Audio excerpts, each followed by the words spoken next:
Now, friends, there is an electoral policy in China. Before contesting elections, a candidate needs the approval of the Chinese Communist Party. Only those who are members of this party or eight small parties allied to it were allowed to contest elections held in 2002 to 2003. The government is always formed by the Communist Party. So so here is the so here we can say that there is communist rule in China. There is no freedom to people living in that country. Let's take another example of Mexico. Mexico gains its independence in 1930, and every 6 years it holds elections to elect its president. But from 1930 to 2000, every election was won by a single party called PRI, or Institutional Revolutionary Party. It was a political party of Mexico.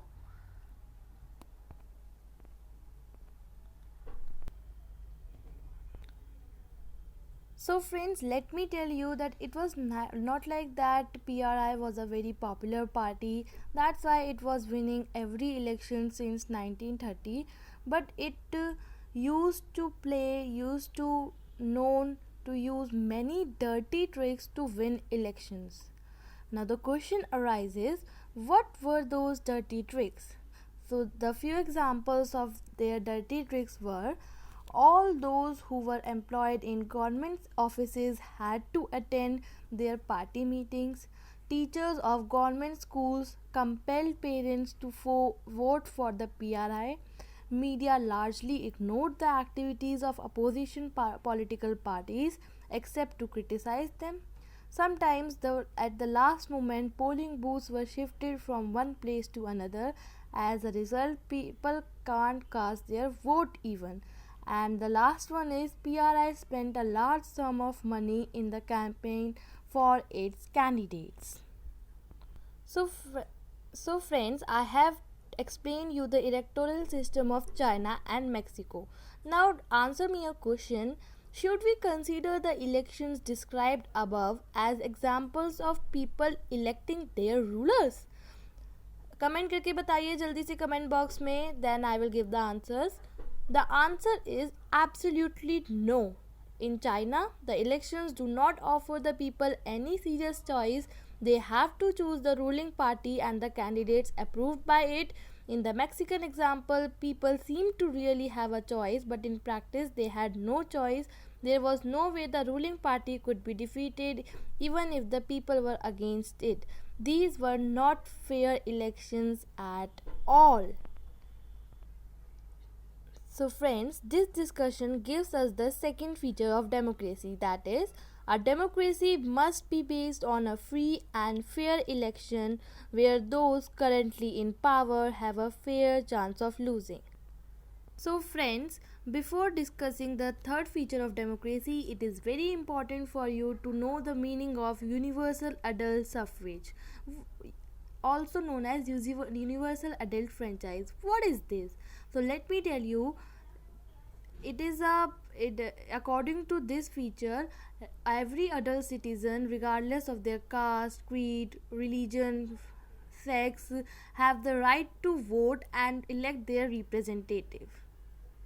So, friends, we all know that democracy is greatly linked to universal adult franchise, and this principle has now come to be accepted almost all over the world.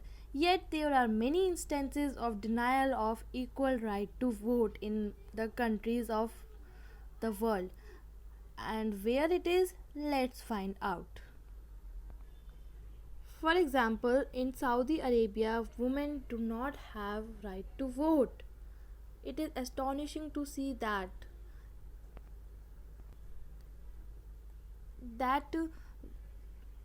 women till now women are denied to get their right of vote in many parts of the world. It is very ashamed and astonishing too. Similarly, Estonia has made its citizenship rules in such a way that people belonging to Russian minority find it difficult to get the right to vote. In the Fiji, the electoral system is such that the vote of an indigenous Fiji has more than value than that of an Indian Fijian. So, this discussion gives us the third feature of democracy, that is, in a democracy, each adult citizen must have one vote and each vote must have one value. So, friends, let's take an example of Zimbabwe to understand the fourth point of democracy more clearly. Zimbabwe attained its independence from white minority rule in 1980. Since then, the country has been ruled by the ZANU PF party that led the freedom struggle. Its leader, Robert Mugabe, has been ruling the country since independence. But friends, let me tell you, Robert Mugabe passed in 2019. So, friends, comment करके बताइए कि who is the present ruler of Zimbabwe at present. Comment करके जल्दी बताइएगा. Waiting for your answer. Friends, Robert Mugabe was a popular leader, but as same in the Mexican example, he also uses unfair practices in elections to win the position of president of the country. Now, what were those unfair practices? Let's discuss. Over the years, his government makes amendments to the constitution to make the president powerful and less accountable.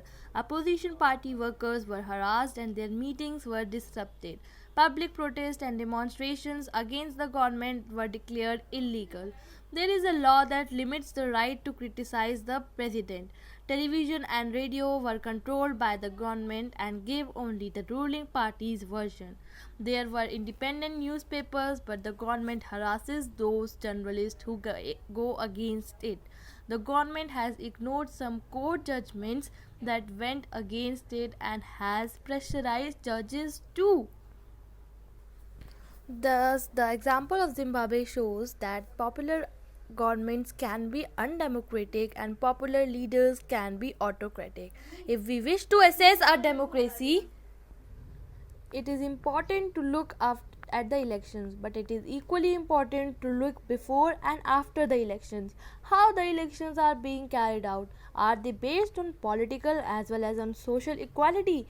In a democracy, people should be free to think, to have opinions, to express these in public, to form associations, to protest and take other political actions. Everyone should be equal in the eyes of law, and these all the rights must be protected by an independent judiciary. A democratic government cannot do whatever it likes simply because it has won an election.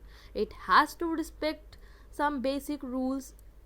Every major decision has to go through a series of consultation. Every office bearer is accountable not only to the people but also to other independent officials. So, these aspects give us the fourth and final feature of democracy, that is, a democratic government rules within limits set by constitutional law and citizens' rights. So friends, now we can define democracy adequately, that is, democracy is a form of government in which rulers elected by the people take all the major decisions.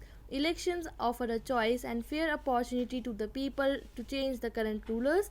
This choice and opportunity is available to all the people on an equal basis, and the exercise of this choice leads to a government limited by basic rules of the constitution and citizens' rights. So friends, when the teacher completed her lesson on the definition of democracy and its features, she asked the students to discuss about the lessons taught in the class. So it resulted in the broke out of an argument. Different students had different opinions about democracy, and what were those? Let's have a look. Rinky said, leaders keep changing in a democracy. This leads to instability. Mohit said, democracy is all about political competition and power play. There is no scope for morality. Rohit said so many people have to be consulted in a democracy and it leads to delays in decision making. Sanya said elected leaders do not know the best interests of the people, it leads to bad decisions. Rinki said democracy leads to corruption for it is based on electoral competition. Mohit said ordinary people don't know what is good for them, they should not decide anything. These all were the arguments in against democracy. The teacher spoke up, every coin has two sides. Why you are looking on demerits only? Democracy is the most prevalent form of government in the entire world. So it must be having some merits also. Let's have a look on the merits of the democracy. Let's analyze the another side of coin too to make a better decision, to make a better clarification between non-democracy and democracy. Who is the best between these two? Let's see. During 1958 to 1961, China recorded the world's worst famine. Nearly 3 crore people died in this famine. During those days, India's economic condition was not much better than China, yet India did not have a famine of the kind China had. Economists think that this was a result of different government policies in the two countries. The fact that India was having a truly democracy country makes it more accountable to their public, and as a result no harm went to the people and the nation of our country having a democracy. So with this discussion we attain the first argument in favor of democracy, that is a democratic government is a better government because it is more accountable form of government. Democracy is based on consultation and discussion, therefore it leads to better decisions. This reduces the chances of rash or irresponsible decisions in a country. Thus, this discussion gives us the second argument in favor of democracy, that is, democracy improves the quality of decision making. Different people have different view of points and interests, and these differences are particularly sharp in a country like ours which has an amazing social diversity. But sometimes these differences may take a form of serious conflicts. Thus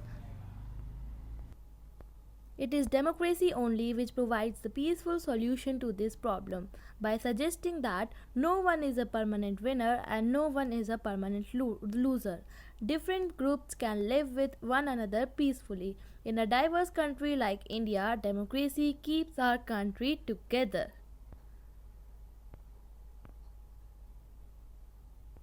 So this discussion gives us the third argument in favor of democracy, that is, democracy provides a method to deal with differences and conflicts.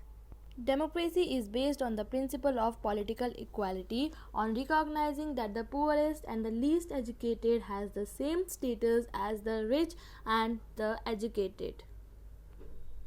So this discussion gives us the fourth point in favor of democracy, that is, democracy enhances the dignity of citizens. There is a room for correction and public discussion on the mistakes made by the government. Either the rulers have to change their decisions or the rulers can be changed. This cannot happen in a non-democratic government. Thus, this discussion gives us the fifth argument in favor of democracy, that is, democracy is better than other forms of government because it allows us to correct its own mistakes. So friends, now we come to the last topic of this chapter, that is broader meanings of democracy. So there are basically two types of democracy: direct democracy and representative democracy. In direct democracy is applied to those areas which have smaller population, because what happens in direct democracy is all the people of the country sit together and take the decisions directly by themselves only. This type of democracy is applied in Switzerland and in your Gram Sabhas. In representative democracy, millions of people vote for their elected representative, and those particular representatives take decisions in favor of the country. This, for example, India follows representative democracy only. And friends, let me tell you, the most common form of democracy is the representative democracy. Now friends, democracy is not limited only to the governmental level, it applies to various phases of life also.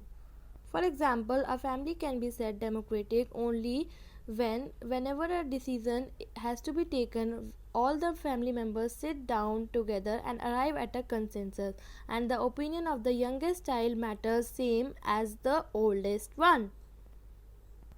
A classroom can be said democratic if the teacher gave equal opportunity to all students to speak and ask questions in the class, and she or he gives equal importance and weightage to each and every child's question. And friends, I have already told you that representative democracy is the most famous form of democracy, and this is only followed all over the world in most parts, as it allows people to put their opinions with equal weightage. So friends, in this chapter we discussed about democracy, features of democracy, arguments in favor and against democracy, and now we can easily conclude that democracy is not the best form of government, but it is better than any other forms of government known to us till now. So democracy is said to be the best form of government.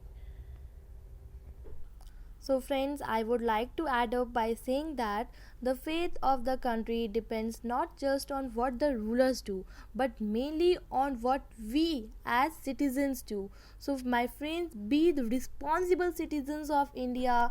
Take your country to greater heights, become an asset to your nation, study well, and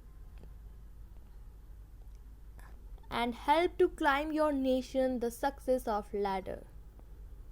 So friends, I hope all the concepts are apparent in your mind, and if you like this video, press the like button, share with your friends, comment in the comment section, and don't forget to subscribe my channel and do press the bell icon to get the latest video updates. और हाँ, comment section में ज़रूर बताना जो मैंने questions पूछे हैं video के बीच में.